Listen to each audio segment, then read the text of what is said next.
So a few years ago, I came across a name, Joseph Lofthouse. Somebody said, "Hey, what you're doing in your garden is a lot like what Joseph Lofthouse does. Have you heard of him?" And I said, "I think I know that guy's name, but I think it was just from interacting on Hermes.com occasionally and just coming across the name Joseph Lofthouse. But I didn't know what his work was or what he was doing. But I immediately went, because I'm a book junkie, I went and I looked him up, and I saw that he did this book, Landrace Gardening. And so I bought a copy of this and read it all the way through, basically binge read it because it was completely fascinating to me. It's it's like one of those game-changing sort of things where you go, "Oh, I should have thought of that," and I hadn't thought of it. So when I got this book and I started reading, I was like, immediately I started mixing all my seeds up and going, "Why am I doing all this fiddly stuff?" And I'm not a fiddly person. But this was like Joseph Lofthouse going, "Oh, it's okay. You could just go ahead and let nature do some more sorting for you." So after that, we did some experiments with the landrace gardening, and we had some interesting results. And I was actually able to talk with Joseph on his podcast. And today he has agreed to join me. So we're going to be talking about landrace gardening and allowing genetics to basically dictate your gardening in a way that is going to make your gardening more successful long term if you just roll with what you learn. So welcome, Joseph. I'm really glad that you're here, that you agreed to hang out with me for a bit. Thank you, David. Pleasure to be here. So the landrace gardening. Now, I've heard that you've got you're not exactly calling it landrace gardening anymore, right? You started as landrace gardening. Well, we've started calling it adaptation agriculture because landrace is a technical term out of the scientific literature. Just didn't fit into people's immediate awareness of what that might mean. And so when we started moving to adaptation agriculture or adaptation gardening, people intuitively know what that means without me having to explain it all the time. Yes, it's basically in the name. I had a Right. really complicated name for grocery row gardening originally, and with like this long acronym about how it was this and that and the other thing, and it was a very forced acronym. And then later I was like, I watched the permaculture orchard, and he was talking about how he liked to have his wide spacing, and it's like going shopping. And I'm like, yes, backyard shopping. That's it. It's like going down the row of a grocery store. And then people are like, "Oh, that's cool," instead of whatever that weird thing that David does is. And I did when I Aren't our readers wonderful teachers? yes. I totally. And the funny thing is when I mentioned you a couple of years ago, I was like, "I love this landrace gardening thing." People were like, "Well, it's not technically a landrace. Technically, a landrace is a blah blah blah blah blah blah blah." And there was always those people in the comments that are like, they want to go on this long thing about what is technically a landrace, and do you live in a village? Have you done this for 25 years? I'm like, who makes up these definitions? I don't know. But adaptation gardening makes a lot of sense. So the next question is, obviously, for people that don't know, what is adaptation gardening? So my definition is you take some genetically diverse plants, you allow them to promiscuously cross-pollinate, and then they will become locally adapted if you save the seeds from year to year. And when they're locally adapted, they really thrive. They can figure out how to deal with the bugs and the insects and the farmers' habits and the diseases and the weather.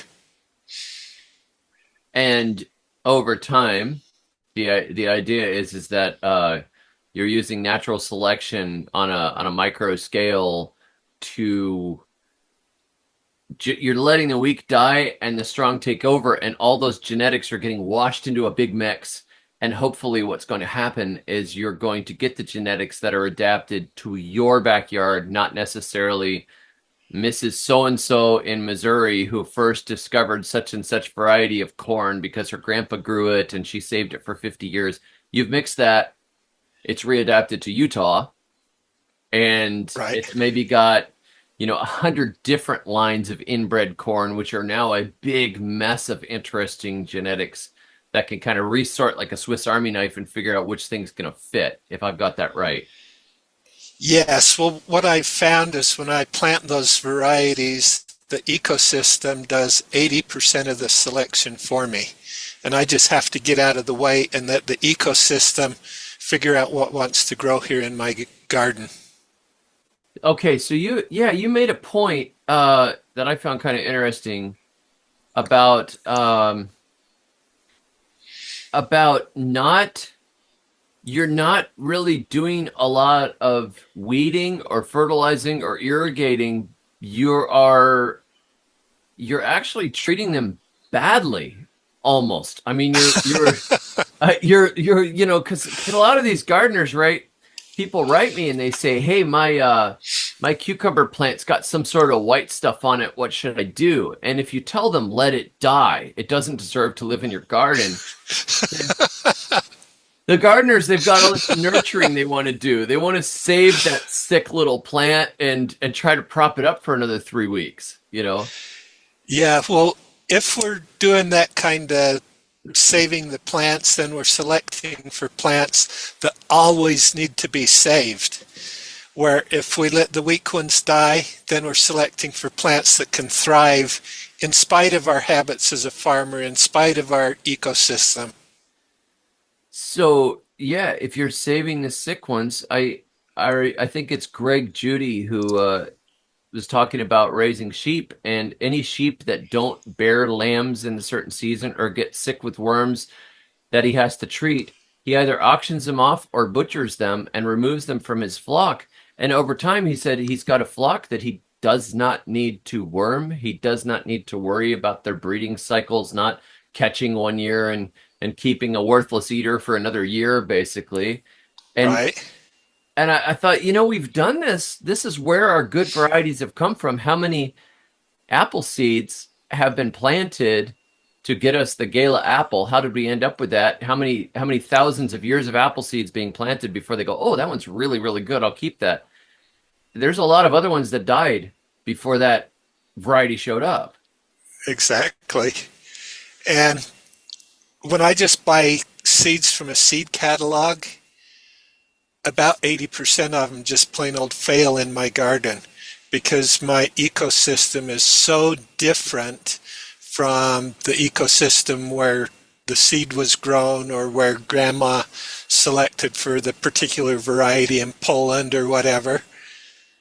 So where are you growing for those that don't know? So I grow at high elevation in the mountains of Utah in a desert, and so totally arid and totally different than any major seed producing company anywhere else in the world.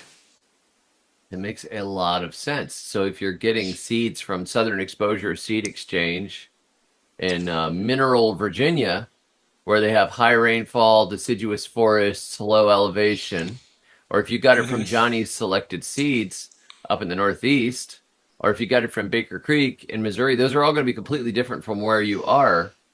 Well, And and the other thing, a lot of those seed companies are not telling us where they get the seeds from. So they could be coming from the Netherlands or from China or from Vietnam. And I have no way of knowing just by looking at their seed catalog where those varieties actually came from. yes, this is another thing. I was talking with Steve Solomon about this the other day, and Steve told me when he was in the seed business, he launched a territorial seed company. And he said in the seed business, he could not believe how many weird things happen in the seed business with moldy, poor storage conditions, bulk amounts of seed. And he says varieties that were very questionable as to type. He said when he started doing trial gardens for his seed company, he would plant three different types of broccoli and find out they were all the same broccoli. And they had different seed packets. And he said, where are Right? they even coming from? And it was sometimes, it's a matter of economics. It's not a matter of is it actually best for your backyard. And it's even worse, he said, when you're dealing with seeds that are not coming from, he says, when they sell seeds to farmers, they know that there's a lot of money on the line. So the farm seed companies have a higher standard level of germination, storage, etc. But they can basically give the sweepings to backyard gardeners Right. because they'll think it's their fault if it dies. Oh, I know. That's one of my pet peeves is the my neighbors are saying, I can't grow this seed because blah blah, I'm a bad farmer and I did this wrong, and I get blossom end rot on my tomatoes because I didn't do calcium and I watered irregularly. And I'm like, no, that's a genetic defect in the tomato. Just don't grow that variety. And Wow. Yeah. It doesn't belong. I mean, how many other thousands of varieties are there, even if you didn't exactly. raise garden it? And of course, I guess some varieties you cannot landrace garden easily because they do not out pollinate. So you give a rundown on the difference between the outbreeders and the inbreeders. Like where does the adaptation gardening really fit, and what doesn't it fit as well on? So adaptation gardening really works well in any of the crops that are cross-pollinating, and it works well even if they're only like 20% cross-pollinating. It works really well. So that would be things like the fava beans, the runner beans. They cross-pollinate about 20 or 30%, so they work great for adaptation agriculture. The brassicas, the corn, the squash, the cucumbers, the melons, all of those are really work well for adaptation agriculture. Where it gets more difficult is for things like lettuce and the common beans like the pinto beans and the green beans. They in my garden only cross about 1% or a half a Yeah. percent.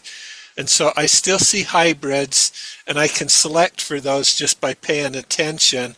And so I can get those varieties into my population, but it takes more work for me as a farmer. Yeah, it's very uphill. I mean, there's benefits to it because if you get a variety, it's very easy to duplicate the variety. You're reasonably certain if you ended up with a purple tomato that you could just plant the seeds from it and get the purple tomato again and again and again. Right. It tends to stick. If it sticks, it sticks. And then, if you find one bean seed, you're probably just going to keep getting that same bean. And the genetic, they don't really seem to have the inbreeding depression. Well, they do have tremendous inbreeding depression, but that's just standard for the variety, so we never think about it. But when I get Uh-huh. some of those hybrid beans in my garden, they are super productive and they really outproduce the inbreeders that have just been growing sort of stable. Oh, that's interesting. So if you were actually able to rip open one of those flowers and get it to cross, uh, you will end up with a monster. Exactly. And that monster, we'll see, then once I get those monsters, I might get in the next generation 30 of those monsters. And so I get all kinds of variation and I can select for inbred varieties then that do better over the years than the original varieties that I started with. Yeah, because you've basically spliced back in maybe the last 100 years that got lost in the constant narrowing down of the inbreeding. That's interesting. I never thought Right. about the beans being inbred. I just said this is just what they do, you know? Well, we'll see, like tomatoes are a species that are super inbred. And so on average, the hybrid tomatoes produce like 50% more fruit than the inbred, than the heirloom tomatoes, Hmm. which is why the hybrids have, gained market share. And so, but I've been going even wilder with the crossing and getting tomatoes like that are coming from the Andes Mountains. Yeah. So I'm really working on getting rid of the inbreeding, even in things like tomatoes, which we traditionally grow as an inbred crop. Which, if I remember, it's like Solanum pimpinifolia. I can't remember the name of the. I Oh, do have some so pictures. yeah, so there's like There's a. there, yeah. So that's the Solanum abrochites there, and that is a it has a 100% outcrossing trait in it, so they can never inbreed. They're always having to be an F1 hybrid every generation, and so that gets the genetic uh, roulette wheel spinning really quickly for becoming locally adapted and survival of the fittest. Yeah, and will they pollinate your inbreeders? They can, yes. And so I've been making crosses with those and trying to reselect for the large fruits and the lovely flavors of the inbreeders, but growing them in the background of that wild genetic diversity. They look like they would be a weed, and they look Um, wild. that is my goal. My long-term goal is to have tomatoes growing as a weed in my ecosystem. Yeah, yeah. That we have that, but we have it with the Everglades tomato, which is so well Uh, adapted to Florida and to our hot, humid, miserable. Like right now, some of them got into my greenhouse, and there is a mat of them covering the floor, and they're a creeper. I'm like, this last spring, I they got into my potting soil, and I had Everglades tomatoes coming out of every potted plant I was trying to sell at the farmers market. I ended up pulling them out with a spoon and potting them up, and then selling them. I didn't even have to plant them. They planted uh, themselves, but now they're everywhere. There's no way out. Like, and the little animals eat them and spread them around. Particularly if you have chickens, they love to eat them, and then they leave their droppings all over your yard, and then you get wild ones. But we have, a long, 8 months or so, often frost free. uh, You probably have what, 3 months? I have 3 months frost free, sometimes 3 months and a week or 3 months and 2 weeks. So you probably end up spending a lot of time thinking about the next season. like, Well, I have my little seasons of intense focus on the garden, and then I have 5 months where I have no gardening at all. wow. So for somebody working in a backyard, I don't know that I explained it very well in my videos. I basically just said, I'm going to mix all of these seeds together and I'm going to plant them and I'm going to see what happens. And if I like any of it, I'll keep it. Uh, So if somebody wants to get into adaptation gardening on a backyard scale, backyard gardener, what do they do? Go out and buy some seeds and then just start throwing them all together? yeah, grow what you've what you love and what from previous years. Plant something else right next to it. If they cross pollinate and you like it, great. If they cross pollinate and you don't like it, well then next year just throw away the fruits that you don't like. And so you're gradually moving towards what sings to your heart, what makes you happy. Uh, and for me, my selection centers around flavor and productivity. It has to grow great for me. It has to taste great for me. If I get those two things right, I don't really care about the color of a squash. I don't really care about the shape, as long as it grows great and tastes good. Yeah, that seems to be probably how our ancestors did it before everything got so sciency and outsourced to big seed breeders and F1 hybrids and stuff. You would have said, "Man, I love that pumpkin, I will plant seeds from it." And then anyone that looks like that thing that you liked, you just keep growing it. And then you end Exactly. up with a variety. Yeah. The people, every variety that I grow was selected by illiterate farmers that didn't know anything about botany, well, anything about genetics or DNA or science. They were peasants that were selecting for what they loved, what grew well for them.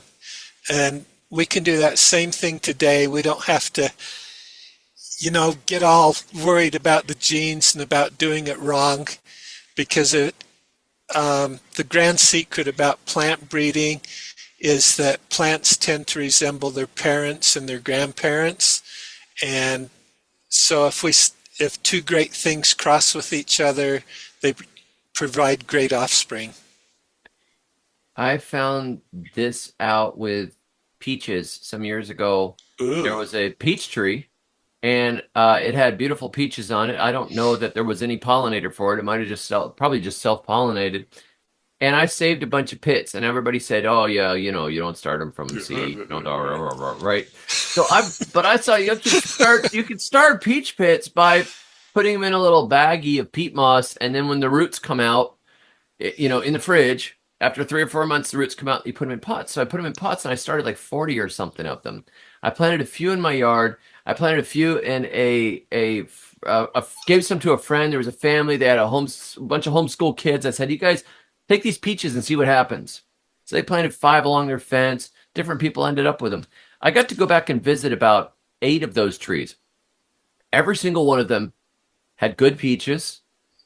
One of them had peaches that were a little bit smaller and red. Another one had large peaches. One of the ones in my yard that grew had a long bloom cycle, so it bloomed over a couple of months instead of blooming all at once like the production peaches do, which was actually a benefit because then late frosts might take the first blooms, but then the later ones would still produce fruit.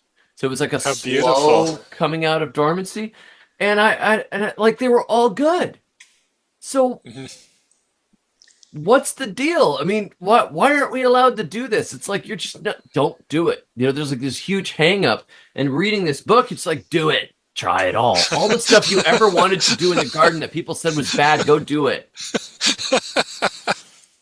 Well, if my book does anything for people, I think it gives them permission just to try stuff. And it's okay. You're not going to mess up the whole genome of a whole species. Right. You have fun in your backyard.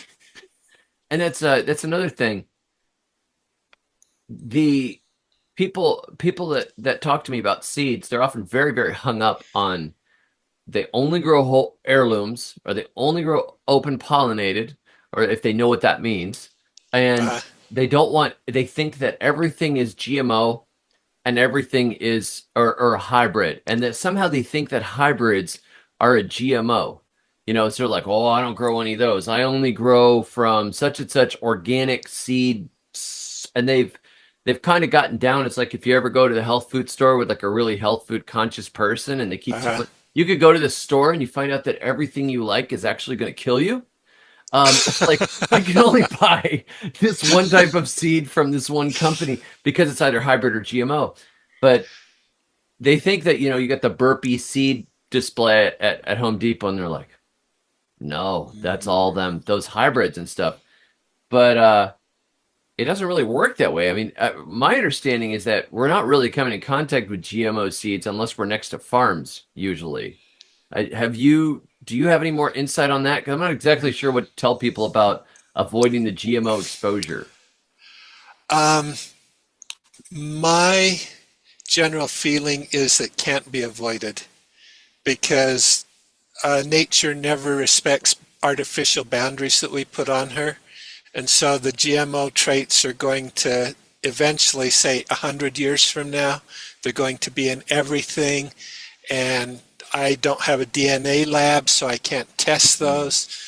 And so my theory is don't worry about it because it's not something that's within my personal control. Right. Right. So if you're trying to save a particular variety or something and you're next to a farm, I guess you would say, well, I'm not going to plant it at the same time that theirs is going into bloom. But you may know that there's going to be some drift and you only live once, and Right. not what I Well, would prefer, but well, see, Baker Creek seeds, test their corn. They gather like 10,000 seeds from a lot of corn, and they send it for GMO testing. And their instruments are sensitive enough that they can detect one seed in 10,000. And so they're doing that kind of Wow. work. And they have the resources and to be able to do that. But me personally, as a backyard gardener, I don't have those resources. And so I can do things like, for example, the brassica hybrids are probably GMO, Mm. and so I can just avoid those. And that's the only really common one that I know about.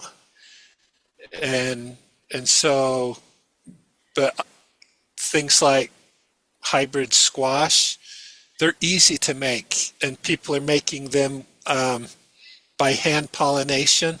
Right. So that's an easy hybrid to say, oh, I feel safe about that. I feel good about that. Hybrid tomatoes are another hybrid that's being made by hand pollination, because you do one pollination on a flower that's kind of big, you get 200 seeds. That labor is really, it's affordable. We can do that. But when you start getting little tiny flowers and you get one seed from one cross-pollination attempt, really difficult. Yeah, so the hybrids are not GMOs. That's why I keep saying this is look at it's not using a gun to shoot genetics in from a jellyfish. You're just crossing this and this known line, and they know that they're going to get a consistent outcome on the F1. Yeah, well, on the brassicas, they took like the organelle DNA from a radish, and they combined it with the nuclear DNA from a turnip, and so that I would classify as a GMO. But Yeah. but um, other kinds of hybrids are just great. And so it's not a person is not a bad person for growing Well, hybrids. no, well, like with my carrots, when I was originally just saving carrot seeds, and the varieties that I started with were hybrids and they were open pollinated. And so about 70% of the carrot varieties that I was growing had been selected to not produce pollen. And that was an intentional choice that the plant breeders made, Wow. which is how they can make the hybrids. But it's really easy to look at that and say, oh, there's no pollen, there's no anthers on this carrot, so I just don't want it in my garden. And in one generation, I could eliminate that trait really simple. And it's a And negative trait because it doesn't allow it to adapt anymore. right. And you can do the same thing with the brassicas. You can say, oh, this isn't producing pollen. I don't want it in my garden. So we don't have to worry so much about the source of our seeds. Just save seeds and grow stuff. And year or two later down the road, we can get rid of the flowers that are half broken or whatever. Hey guys, I just wanted to take a quick second to thank my members over in the Survival Gardener community for making this possible. We do regular Zoom calls and interviews. I have a food forest course, we have a plant swap, and we've got an active community of over 200 members. If you want to be a part of it and see a lot more exclusive interviews and content like this one, I will put a link below. Thanks for joining us today for this awesome interview with Joseph Lofthouse. Let's get back to it. So if somebody was to say, okay, I want to grow a crookneck summer squash, if they just went and bought 5 or 10 different varieties of crookneck summer squash, planted them all in their garden, Hmm. treated them moderately poorly. Like they're not going to put a lot of extra effort into it. They're not gonna make sure that they have every single nutrient or whatever. They're going to have real conditions. And the ones that produce and go to fruit on that, they save the seeds from a percentage of those fruit. Maybe they eat the first round of them, but they save from the fruits. Now the first time it's all going to be, that green and yellow stripe that it was on the seed package, and this one will be all green and this one will be all yellow or whatever else. But then the second generation is when things get interesting. If you save some of those seeds and you let them blow up to blimps and you pull those hard seeds out of the mature flesh and then you plant them, now the game is on, right? Because you don't Uh, know they may be all over the place. well, see, and I get to choose that. For example, in my garden, I like my yellow crookneck to be exactly yellow and to have exactly a crooked neck, and because that's my family tradition. Hmm. But on my zucchini, I don't care if they're yellow or green or striped or orange or whatever.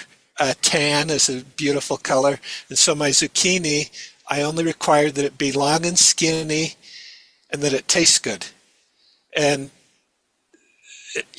anything else can float. And so one of those benefits is that I guess you taste test first, and then if you taste test one and you go, this is really a bland, grainy, earthy, ugly taste, you could rogue that plant out and just chop it out and hope that you have enough time for something, your other ones to produce, right? And then Right. you save. And even if I don't get it taken out in time, next year I can again select against that trait, and it really quickly disappears from my garden. And it might have some other trait, like it might be super productive or it might have bug resistance that is going to be really useful in the coming years. Mhm.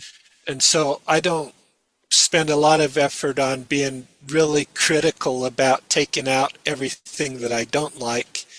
Um, but I do try to plant more seeds of the things that I really love. And And then that doubles down, and they're both adapting to your yard, but you're adapting them to your palate as well. You've got a relationship with the plant now, a mhm, multi-generational relationship where it's growing what you like. right. And well, see, and I also do inadvertent selection. For example, I noticed that my winter squash, have soft skins. I don't have any winter squash that have like that woody skin around them because I'm saving my own seeds. I'm tasting every fruit before I save seeds from it. And if I can't cut the fruit open to to get the seeds out to taste it, it's going to the chickens. And I did that selection totally Didn't think about it. unaware. No, It's like the Heisenberg uncertainty principle with where just by observing the experiment, you've changed the experiment. Just because you were there. You weren't even trying to. You were just trying to make an observation and ended up selecting for something you didn't expect. So if you were to put tons of compost in your garden and plant all, 10 different varieties of squash and then save them for a few years and you always put tons of compost in your garden, you'll never know if those plants could have survived in just your native soil without a whole lot of care, right? Because you've exactly. selected them to be lazy. Well, you get what you select for, even if the selection is inadvertent. And if you're selecting for high input, then you're always going to have to provide high input for those varieties to do good or to do optimal. And I tend to be a lazy gardener. I don't want to pay for the inputs. I don't want to put the labor in to put it on. I don't want to put trellises up. And so I grow my tomatoes sprawling in the dirt. And if they can't grow that way, they don't belong in my garden. Yeah, that makes a lot of sense. And I guess you would, I mean, some varieties of tomatoes tend to put the fruit right down on the ground, and other ones tend to they almost hold them up a little bit. They kind of Uh-huh. got a little bit of a, because here, if anything touches the ground, it's so moist. There's always insects underneath it. If I have a tomato touch the ground, the whole bottom of it will get shredded. It'll look beautiful from the top, and I'll put my hand into goo when I try to pull it out of the garden. Yeah, well, some of these wild tomatoes that I've been working with grow almost like shrubbery. And so they got these big upright woody stems, and they keep the tomatoes way up high off of the ground. And That's a good trait. that is a lovely trait. So if we've been growing tomato varieties and tying them to stakes for 300 years, Uh, we've been teaching them to be weak for 300 years and for their stems to be so weak they can't support themselves. It's basically right, like you never let your child go walk. You're just going to sit inside and watch TV all day, and then later you wonder why the kid's not an athlete. They right. never. That's interesting. And you wonder how much the epigenetics too get triggered by you're making it lazy, like it never had to work. And so are its kids going to be lazy too? You know? Well, yeah, so one of the most interesting things I learned this growing season was Chef Dan Barber sent some of my tomato seeds to Dr. James White at New Jersey, let's see, Rutgers University in New Jersey. And they tested my tomatoes and they found that nitrogen fixing bacteria are living inside the roots of my tomatoes. So because I have put no fertilizer on my garden for the last 14 years, those tomatoes and the microbes had to figure out a way to survive.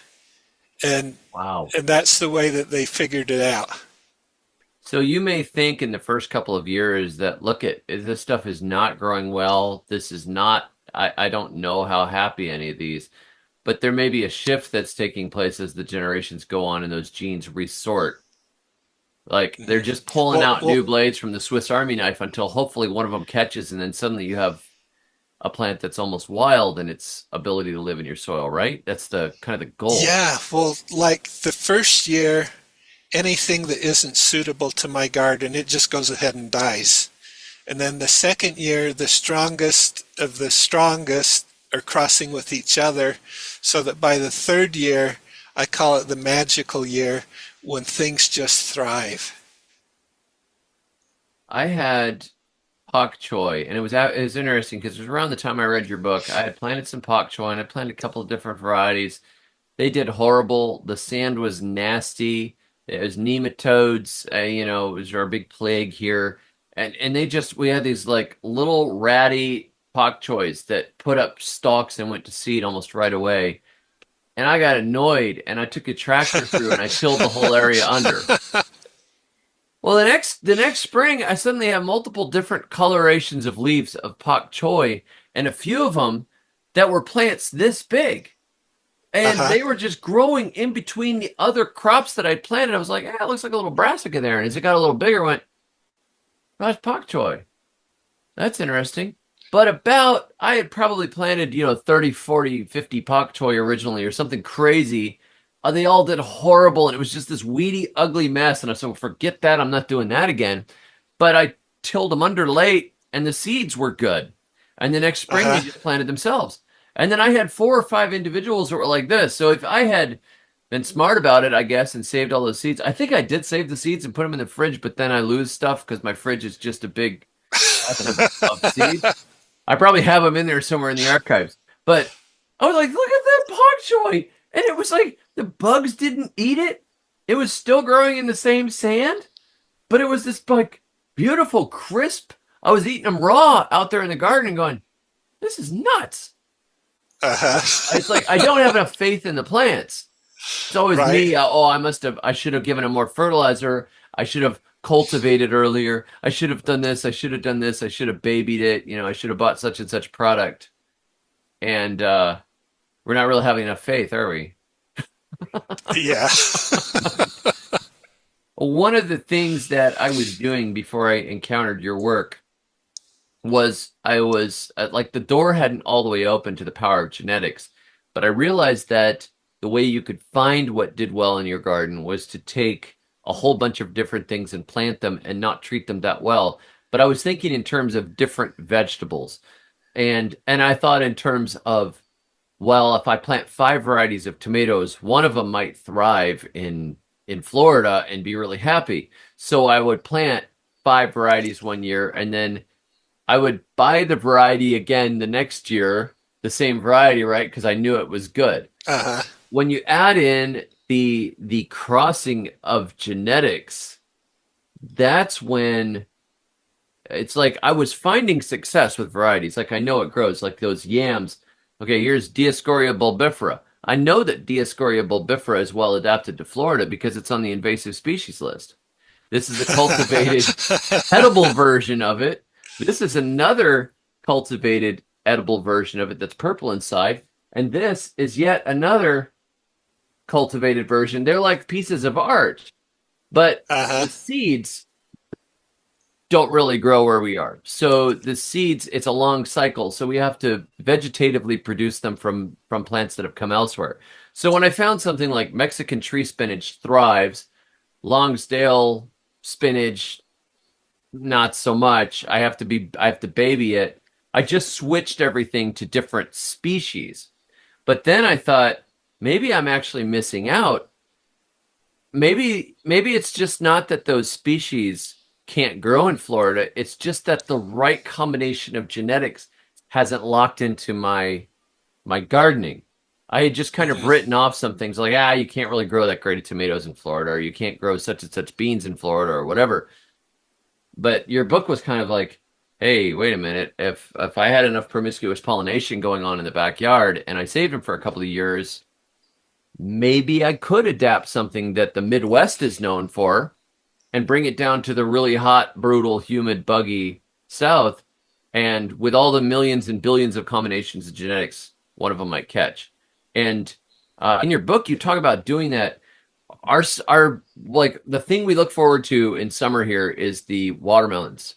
Watermelons are Uh-huh. huge, and watermelons. Your area is not known for watermelons, but you write about watermelons in the book. S- So watermelons for me are one of those crops that I can grow a good watermelon crop, but not every year. And it's just been inconsistent and hard and difficult. And and so I'm just on the edge of where watermelons don't quite work for me.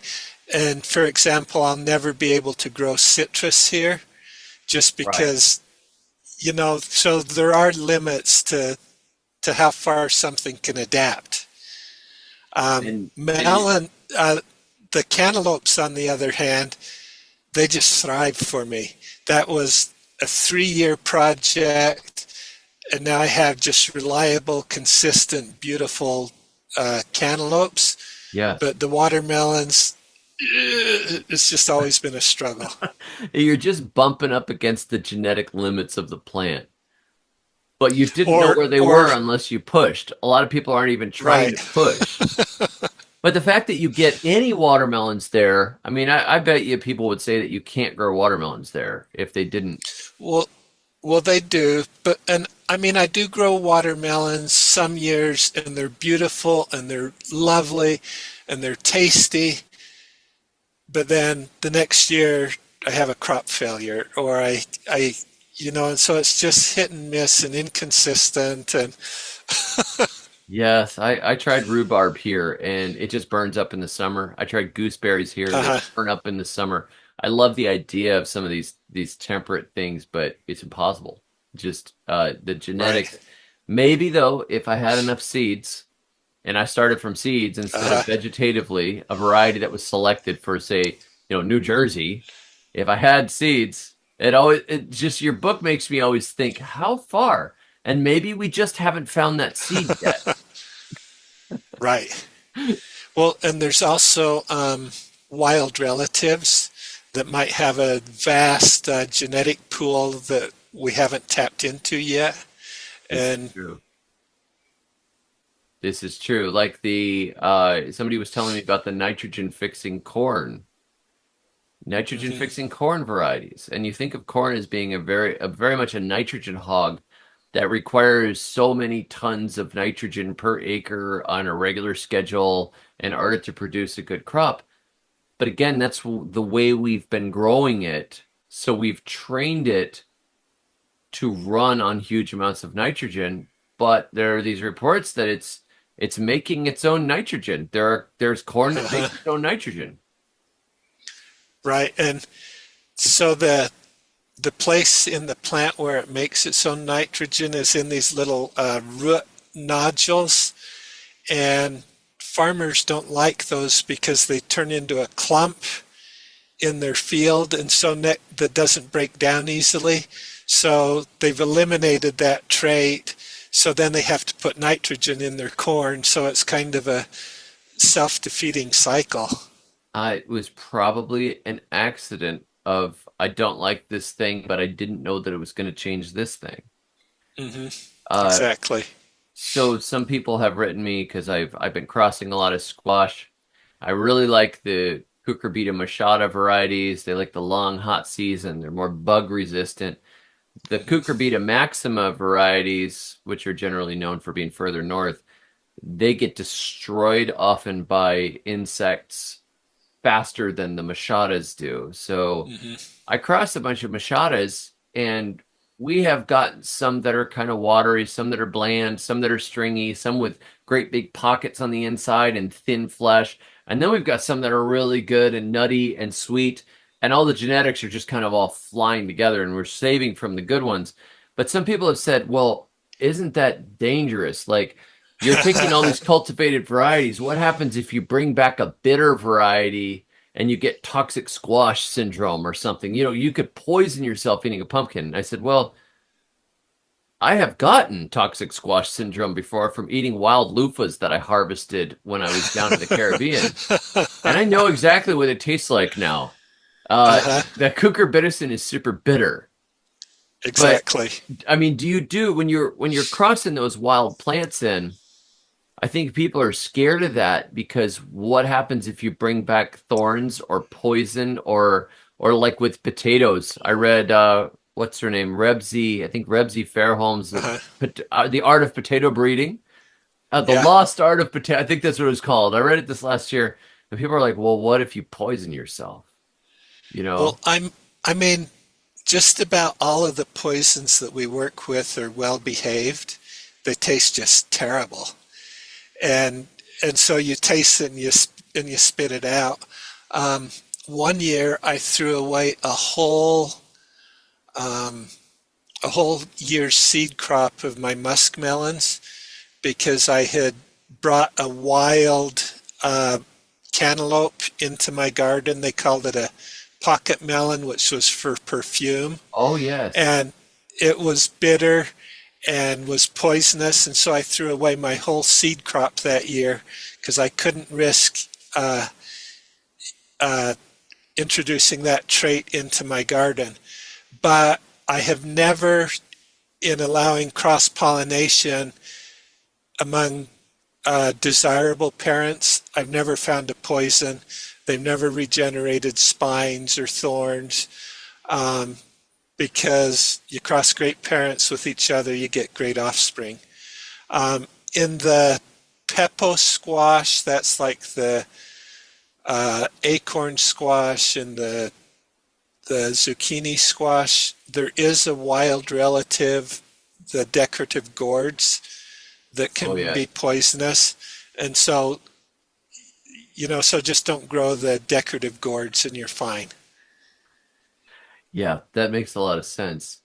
I I'm always excited about the possibilities, and then sometimes you get running, and then somebody's like, this could be dangerous, or this could be dangerous, or this could be. Most of those, I think, there's a one of King Solomon's proverbs was the lazy man says to himself, "I won't go out. There might be a lion in the street."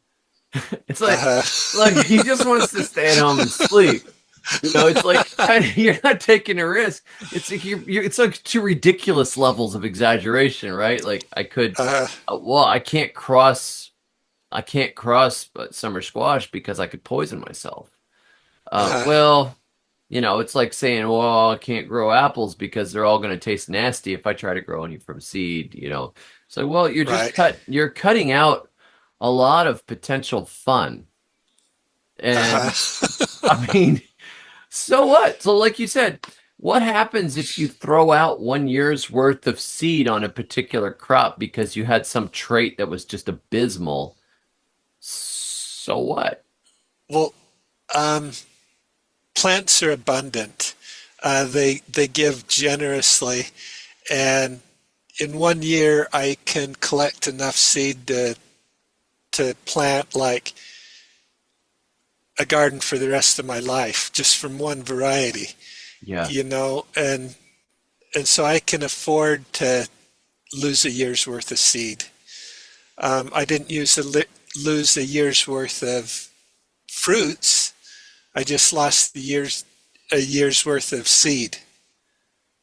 Yeah, it's not a big deal. It's not a big Right. deal because the fruit is still going to be Uh, good even if it crosses.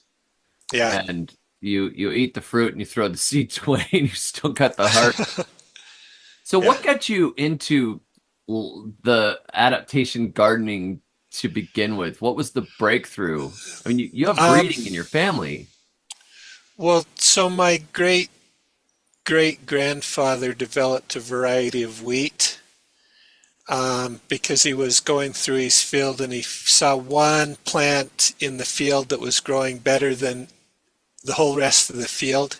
And so he collected that, took it to his home garden, um, grew it out for a couple years, and it eventually went on to become the most widely planted wheat in northern Utah and southern Idaho.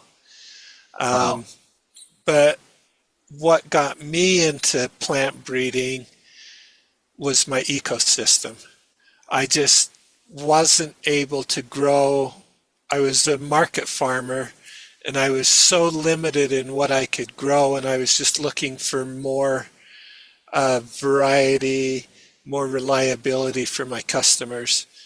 And after I grew my first landrace variety and saw how well it thrived for me, I says I'm converting my entire uh, growing season, my entire garden to landrace style gardening. That includes the chickens, that includes my tree crops, my perennials, my annuals, the mushrooms, uh, just, everything is going to be converted to this kind of growing. And so one of the things that I've heard is when they tell you, you're going to have a market garden is customers want consistency. They want consistent, it's like a commodity thing. All your beets need to be like this, and all your radishes need to be like this, and they want this and that and the other thing. And I guess you're not finding that. So the university conducted a study of my customers and they asked, why do you buy Joseph's stuff? And so I'm thinking, oh, they're going to say because, he's local, because we know him, because he's organic, all these reasons. Taste was the number one reason people Taste. bought my stuff. And I never even knew that. Why would I know that? Because to me, you just eat tasty vegetables, and if they're not tasty, you don't eat them, you don't grow them. Um, and I found that anything I put on the table, people would buy from me, even if they didn't know what it was, because it was coming from me and because they knew it would taste great. Which was another thing that you were selecting for. You were selecting for Exactly. good taste. Not selecting like the red delicious apple, which is not Oh, really God. delicious, and it's grainy. It's the most beautiful looking apple. It's the apple that the witch hands you. But it was not bred to be the best tasting. And from what I've heard, some of the best tasting apples have gone extinct because they had russeted skin or they had ugly characteristics. They looked gnarly or lumpy Uh-huh. or they were inconsistent or they were too tender. They didn't ship. Right. It's like you're almost anti-commercial because it's not about looks, it's about what's inside of it. You know, you're breeding Uh, for you're breeding for actual something rather than perceived something. so I grow an apricot. It grew from seed, like probably germinated 100 years ago, and it has fruits on, and you can't pick it or touch it to pick it without it bruising. But you put it in your mouth, and it's like a rush of ambrosia, just sweet and delightful and tender. Uh, It's a completely non-commercial experience because you can't mhm, ship that thing on a truck and have it bounce around. right. I And feel that way about I mulberries, you know? oh yeah, I do take that apricot to market, but I pick it in the morning. It's at the market an hour later with bruises, and the people know that they have to devour it before they go home. That's so perfect. That's so perfect. So, right now, what's your most exciting thing that you're working on? Like, what's getting you for 2025's gardening? So the most exciting thing I'm working on, well, I have two things. One is the Promiscuous Tomato Project, where I'm selecting for tomatoes that are 100% outcrossing, and we're finding flavors in those because we got tomatoes from the Andes Mountains, and we're finding traits like flavors that are like guava, tangerine, Wow. melon, persimmon, just these beautiful, amazing flavors. And so I'm working on making those 100% outcrossing and stabilizing those beautiful flavors. And the second thing I'm working on is I'm converting my garden to trees, to a food forest instead of to an annual garden. Uh, that has a lot to do with um, I got distracted by being an author, and that takes a lot of my time, and Mhm. it's hard to grow an annual garden. Plus, I'm getting older, and it's hard to do the manual labor, and so sort of transitioning uh, so I can be a farmer in my old age as well. Yeah, one of those great benefits about trees is they're a lot less needy, and if you don't go out there for a month, they're probably not going to die on you, Right? and then you can pick them up here instead of doing this all the time. I'm really appreciating trees as I get older. Yeah. Yeah, that's fantastic. Those outbreeding tomatoes. I have had such amazing luck with the Everglades tomatoes, and everybody that likes to come Mm. over likes to try them. But you can imagine having tomatoes as a weed and then discovering different flavors in them, just like we have our wild dewberries and blackberries and blueberries and others. And I've gone Mhm. from blueberry bush to blueberry bush in the pine woods here and discovered different flavors that no commercial farmer has. Right. It's something that's just in that one spot down there by the railroad tracks. I found one that was like gloss black blueberries, and they were tart with a little bit of sweetness kind of that came up underneath. And I was like, just the look of these things, I never saw a blueberry that had that much anthocyanin that Uh-huh. it was like a polished, onyx stone. Uh-huh. And it's like these things exist, but we've been bred down to two or three varieties of this or that or the other thing that we see commonly, and then there's nothing else. Right.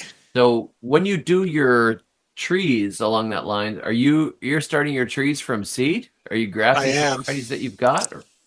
starting from seed. I'm working up with like mulberries, plums, um, oaks, all things that I harvested growing feral or growing in people's yards here in the local area. Yes. And then doing it from seed. Uh, exactly. That's fantastic. So, you have a you have a seed exchange of some sort? Yeah, Build so it up? I cooperate with a nonprofit organization called Going to Seed, and we basically make genetically diverse mixes available to people so that they don't have to have all the expense of gathering together 5 or 10 varieties. Uh, our farmers, our gardeners have already grown those seeds, shipped them all to a central location and recombined them. And so it makes it really easy to try a genetically diverse variety without a lot of labor or, fussing. Right. Right. You're not necessarily going to go to your local Home Depot and buy every type of every type of cucurbita pepo on the shelf and then rip them all open and put them. You're probably going to get actually deeper genetics by getting them from all over the place too than with Yeah, and commercial lines. exactly. And um, we're only accepting like seeds that were grown by people that we know, so we're not getting stuff from far away, and we're only accepting organically grown seed, so we're really putting a lot of effort into the seed integrity part of it. That's really cool. Uh, the seed trading and sharing is something that's basically part of all of our cultural heritage. And I think it's been commodified to such an extent that it's all produced far away by people we don't know with big farms with chemicals and everything else. And then it's put into perfect Mhm. packages and sold to us rather like milk. I went to I went to a monastery with a friend of mine. We've stayed there for a few days at a monastery, traditional monastery, all like Latin. They would sing in Latin, and they served us the meal that they raised. And my friend looks at the milk, and he's looking at it. And there's little bits of cream floating in the top, these yellow strings of cream that you can see in the bubbles. And he goes, there's a rule of silence. Like you're not supposed to talk between certain. I'm like, he's like, look, I'm trying to explain it with like looking around the monks, and he's like, "No, this is great. This is raw milk. He's never seen it before. You've probably never uh, seen. Nobody's ever seen. When I look at the pictures in here, and I saw outcrossing tomatoes, and I saw those big crazy blooms, I'm like, this is great. This is what a once in a lifetime opportunity. I may never get to go see the Andes Mountains, uh, but what all that diversity and stuff that people are passing around now, I mean, it's a gift. Like I could put oh, a it little bit of is. the Andes Mountains in my backyard and try it. Uh-huh. It's super We're cool. certainly blessed right now with how easy it is to obtain seeds. Hmm. It was extremely difficult when we were down in the Caribbean to get seeds from overseas. They had all the quarantine things and stuff, and then a lot of stuff was not refrigerated well or saved properly. And you'd have to, there was one good place you'd go, and seeds were very expensive. You'd spend like $20 for a packet of this or that or the other thing. And you'd have to show them the picture, or go through their list, and they would open the fridge for you, and they would just pull that thing out, and you could take your packet and they would put it back in the fridge because otherwise nothing was air conditioned, and the humidity Uh-huh. and everything ruined all the seeds. And the seeds were coming from Taiwan and Right. Australia and places like that. It was so far away. But the locals passed around varieties that they'd had since time immemorial. Hmm. And it was only really the people that were trying to farm for the hotels and commercially that were buying a lot of those seeds that were brought in. So I really appreciated coming back to the States and being able to search through tens of thousands of seeds instead of a handful of varieties here and then trying to get the farmer down the hill. Or we would just go to the market and we would buy our fruit that we liked and we would take the Uh-huh. seeds out of it. That was my favorite way to get seeds there. Right. But um anything else that you want to share that we could I can send people. Obviously I'm going to send people go buy your book. uh Landrace Gardening. This is the old cover. I think you have a new cover on it now. Yeah. Landrace Gardening by Joseph Lofthouse. You will not regret owning this book. It's inspiring. But where else can we find you? I spend most of my online time at going to seed.org. That seems to be where a community has grown up around my book and my practices, and so I like to support them. Okay, going to seed.org. And I do appreciate you spending some time and sharing this. The concept of basically plant them all and let nature sort it out is really freeing, as well as the fact that every time my garden comes up, I don't know what interesting combination I'm going to get. It's like Christmas every growing season when I've crossed all the stuff. And as new things come into fruit and into seed, and as some of my fruit trees grow up that I've grown from seed, it's just exciting to see that sort of thing. And if people could just give up their fear and read your book, I think that'll break through a lot of the barriers. And they realize this guy is not crazy, and you're not nuts for wanting to just plant seeds. Let your kids plant the apple seeds from the core of their apple, Right. If my book does anything for people, I think it gives them hope and freedom. This isn't hard. It's not. We don't have to be scientists to do a great job of saving our own seeds and developing our own varieties that thrive for us locally. Yeah. And I think it's also you're giving people back the ability to have their food supply in their own hands, in their own backyard, in their own community, instead of, we hear about such and such company patented this and such company is doing this, and you get all scared reading the news. But really, if you're saving your own seeds and growing your own varieties, and there's abundant amounts that can come out of the ground, like you said, if you're sharing with your friends and they're sharing with you, you've got a seed supply. I mean, people did this traditionally. People didn't wait for their seeds to arrive from 1,500 miles away. Right. They got them from over the fence if they ran out. If they had a bad year, they got it from the neighbor. Yeah, well, I've had bad years as a farmer and replenished my seeds from my local neighbors, even from my not so local neighbors. Yeah. Yeah, it's great. It's get rid of the fear and you build some community as well.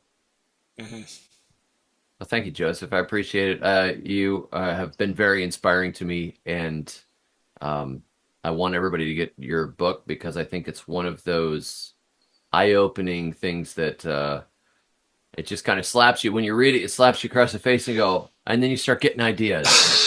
And I like books that start giving you ideas. And that's what I felt like. And then, of course, you talked to my son as well. He read the book, Right. and started crossing all these watermelon varieties, and the interesting flavors and colors and rinds and other things that have come out of it. We had a watermelon that tasted like lychee fruit. It tasted like Whoa. almost had floral notes in it. And it was like, this is amazing. The flavor of this watermelon is not like any watermelon we've ever had. But we would never would have known that if we had just always planted Sugar Baby and Charleston Gray and, Right. Congo and all the varieties that already existed. So it's been inspiring not only to me but to my family. And I think the more people find it and discover it, the more they can take care of their own food supply, the better. And I think you're doing good work. So thank you for taking a little time and sharing more with me. Thank you, David. It's been a pleasure. All right, we'll talk again soon. Thank you. Okay.